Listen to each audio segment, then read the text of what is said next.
As a tedder যদি আপনার account বারবার লসে চলে যাচ্ছে, বারবার ক্যাপিটাল ওয়াইপ আউট হয়ে যাচ্ছে, তাহলে বেসিক্যালি এর দুটো কারণ মেইনলি হতে পারে। এক, হয়তো আপনি ওভার রিস্ক করছেন, আর নয়তো ওভার ট্রেড করছেন। আমি গ্যারেন্টি দিয়ে বলছি আর অন্য কোনো কারণ হতেই পারে না।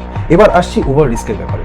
ওভার রিস্ক তখনই হয় যখন আপনার গ্রিড বেশি হয়, যেটা খানিকটা মেক সেন্স। আপনাকে ওই ট্রেডটায় বেশি টাকা আর্ন করতে হবে, আর তাই জন্য বেশি কোয়ান্টিটি পাঞ্চ করে দিলেন, যেটা ডিপ ডাউন সবাই চায়। এবার প্রবলেমটা হয় যখন ওই টাকাটা লসে কনভার্ট হয় এবং পিএনএল ডাউন দেখায়। ওই রেড অ্যামাউন্টটা তখন আপনার ব্রেন আর নিতে পারে না, প্রসেস করতে পারে না। এবার এই লুপটা ভালো করে বুঝবেন একটু।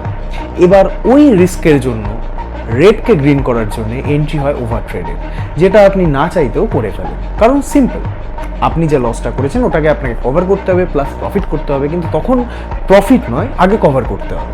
এবং এর ফলে আপনার ব্রেন আপনাকে সিগন্যাল দেয় যে রিভেঞ্জ মোড অ্যাক্টিভেট কর। রিভেঞ্জ মোড অ্যাক্টিভেট করে ফেলেন আপনি, এবং এই লুপ চলতেই থাকে, আর আপনার অ্যাকাউন্ট একের পর এক ওয়াইপ আউট হতেই থাকে। এবার প্রবলেমের কথা বললাম, একটু ভাবুন কিভাবে এটা ঠিক করা যাবে। ভিডিও অনেক বড় হয়ে যাবে। এখন যদি আপনি চান এটার একটা প্রপার সলিউশন, তাহলে আমাকে কমেন্ট করুন সলিউশন। আমি আপনাকে একটা রোড ম্যাপ দেবো এই লুপ থেকে নিজেকে সরিয়ে আনার।